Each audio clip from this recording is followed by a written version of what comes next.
Hey, what's up, guys? I have a special for you today. Um, it's something I've been wanting to do for a while. I know match analysis are kind of popular, and I wanted to do this match analysis of me playing the best Dudley in the world. So if you don't know who Smug is actually a professional Street Fighter player, the best Dudley player in the world. A very entertaining streamer. He's my favorite streamer to watch. If you don't know about him, I would highly recommend searching Smug. Just SMUG on YouTube. He's got a lot of great content. Just get on there and subscribe with the greatest V's. Okay. But today I wanted to do a special. I'm going to do a replay analysis of the match that I played against Smug. I played against his Dudley. And it was a lot of fun. Definitely a challenge. It was a lot of fun. I didn't have much success, but hopefully you guys enjoy this. Yeah. So obviously, I'm not a professional. I'm not a professional or anything like that. But I enjoy the game. I have fun. I do replay analyses. Is that the right word? Replay analyses, the plural. But I do those anyway. I call it film study. Because I do that like whenever I lose. I go back and watch the film, try to get better. I haven't done that for Street Fighter 4 in a while, but so that's something I do on a regular basis. All right, so let's get to the first replay.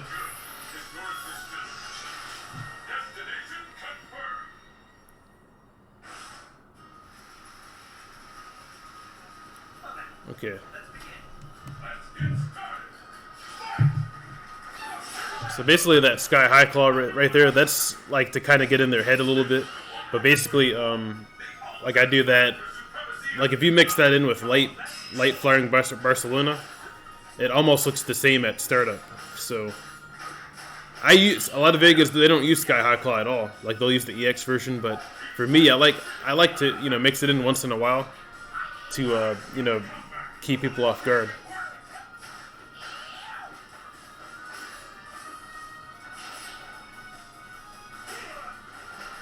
That jumping neutral, that jumping roundhouse, that's a good air-to-air right there.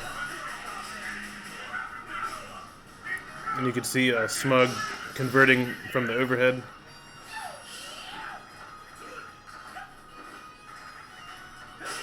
Ooh. Yeah, probably did it one too many times. Very nice. Look at that FADC combo. Just like a pro. Those combos are not easy to do, by the way. Like, those combos are not easy to do. So there's a little bit of taunting here. Obviously, I'm just playing around. Doing some trolling.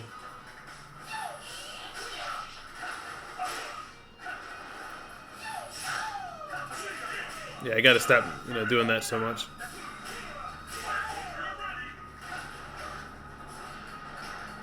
Yeah, Smug is just ready. He has, great defense. It's not even just offensive, offensive excellence, but it's also defense.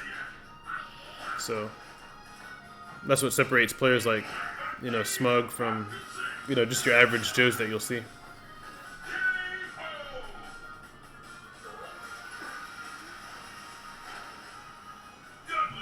Good stuff right there.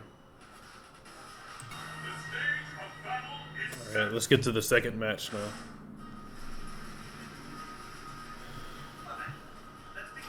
I like that costume, by the way. It's pretty tight. Vega has a costume that's similar. I think it's like costume number 5 or something like that. Okay, so right there, I was trying to do the grab version of Flying Barcelona. In Street Fighter 5, it's very simple to do. You just press the grab button. In Street Fighter 4, it's a little bit more complex. Basically, you do Flying Barcelona, move Vega over to the opponent, and then you gotta time it right. You press over and punch.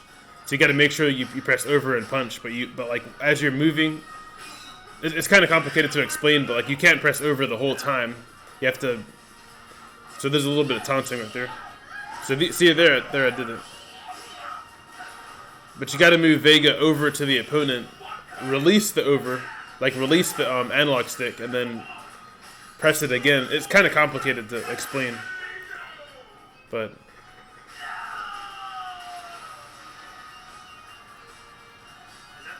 But yeah, Street Fighter 4 has little stuff like that in there where it's a little bit more complicated than, you know, Street Fighter 5. That was a really great punish, by the way. He was ready for that.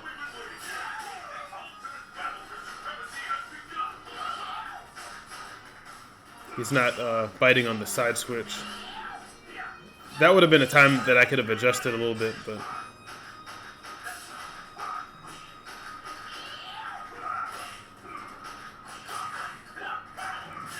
Yeah, Smug knows all... Of course he knows all the target combos. He knows all the frame traps. It's just incredible. Incredible stuff. Yeah, those FADC combos, they're not easy to do. It takes a lot of practice. It took me a long time to be able to learn FADC combos. Alright, let's get to the third match.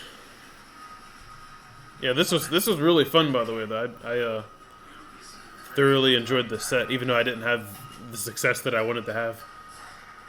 I wasn't really expecting to win, but I was expecting to get, like, at least a set, you know? That was taunt number 5, by the way. Beautiful day. It's like the least offensive taunt that Vega has. And the funny thing is, Smug called it out in the stream because I was listening to a stream. He said he's using taunt number 5. So I don't know how he knew that I was using taunt number 5 because I don't think he played Vega before. But I don't know, like certain, like it's just, you know, pro players that have a lot of knowledge about a lot of different things. So it's kind of amazing, really.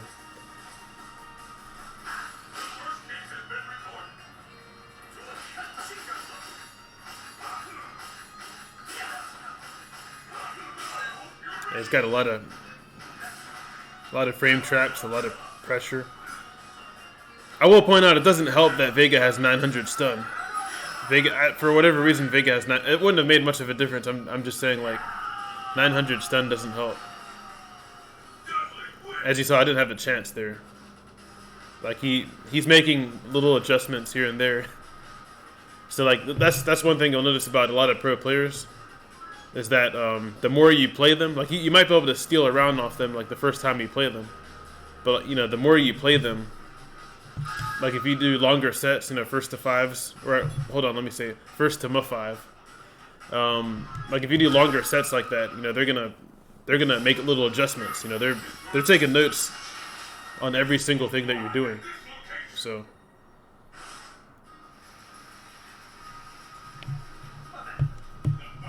This is the next match. It's a little taunt right there.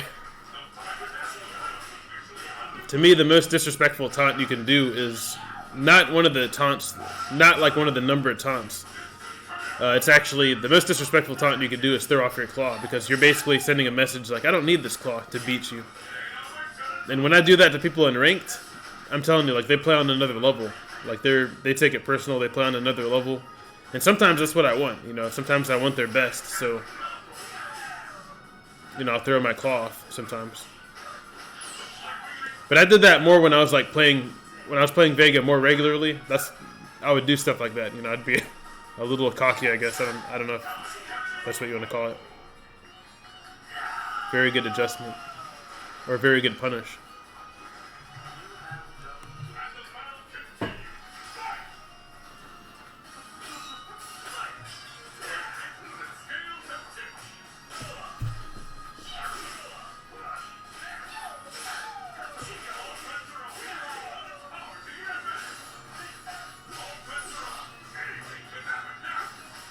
You'll see me do a lot of neutral jumps. I'll play a lot of jump neutral because Vega doesn't have the best anti-airs. I messed up on my Cosmic Heal to Scarlet Terror conversion. That little backflip that you see, that's something that should rarely be used if you're playing Vega. You almost never want to use that. Because it's easily punished, but it's a good escape.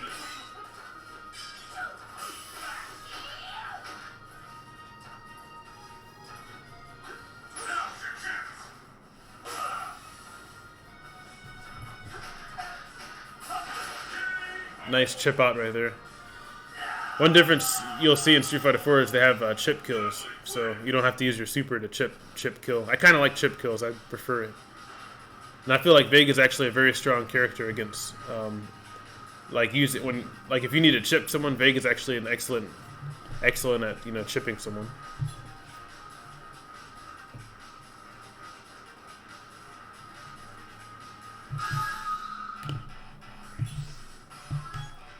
Just go to the next replay.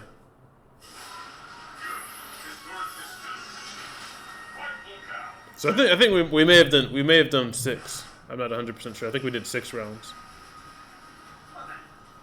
It didn't really matter. I got swept either way.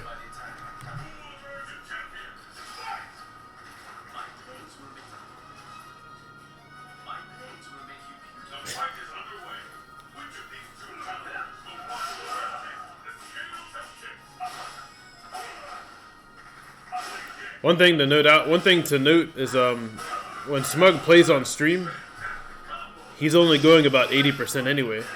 So when he plays against really good opponents, like he sees like someone's rank, like say he's playing like an A or an A plus or something like that, you'll see him step up his game a little bit.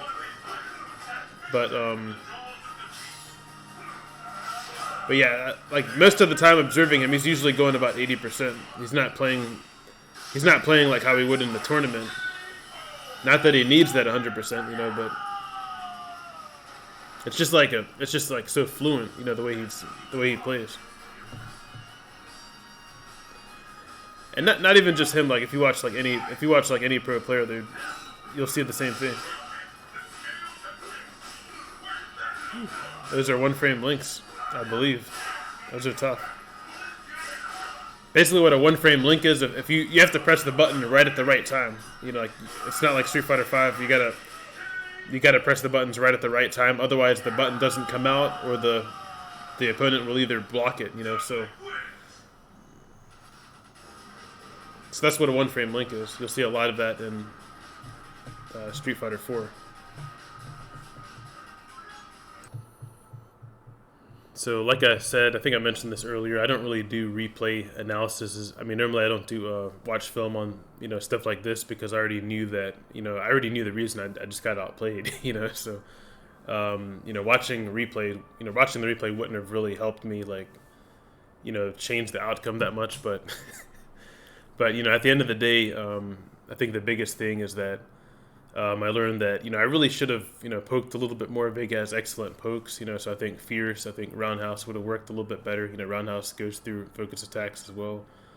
I could have done that. I could have not spammed Sky High Claw. I got a little too happy with Sky High Claw a little bit. I did a little bit too many of those, and he punished it. So he was ready for it. But yeah, I just got wiggity washed with the greatest of ease. I mean. That's basically what happened, so I really didn't need a replay. So that's why I normally don't watch film on stuff like that, but hopefully you enjoyed the first time of 5. By the way, yeah, you did see me wake up with a lot of, I woke up with a lot of, different things. Like I woke up with Ultra 2, I woke up with, EX Scarlet Terror.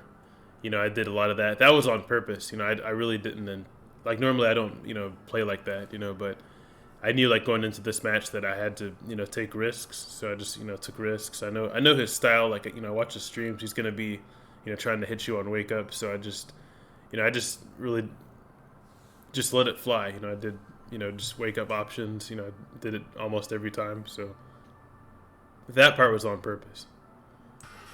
So my review on Smug is because I played a few different people. I've gotten to play some good players over the years. A few from Japan, actually, believe it or not. But, but when you play a pro player, it's they don't give you a lot. They don't give you a lot to work with. They don't jump a lot. They don't do a lot of unsafe mistakes. Stuff like that. They don't really give you a lot to work with. So, it was cool. It was fun. Obviously, I wanted to get a little bit more. I wanted to have a little bit more success. But I wanted to get at least a set. It just wasn't competitive. But it's still fun. But I noticed a huge difference playing someone like Smug as to compare to someone like Luther God, or some of these other players that are just streamers. Like this guy's a streamer, but he's also a pro. So you notice a huge difference. Like there's a huge skill gap. Like it's insane. But it's a lot of fun. Hopefully you guys enjoyed it. Take care. See you next time.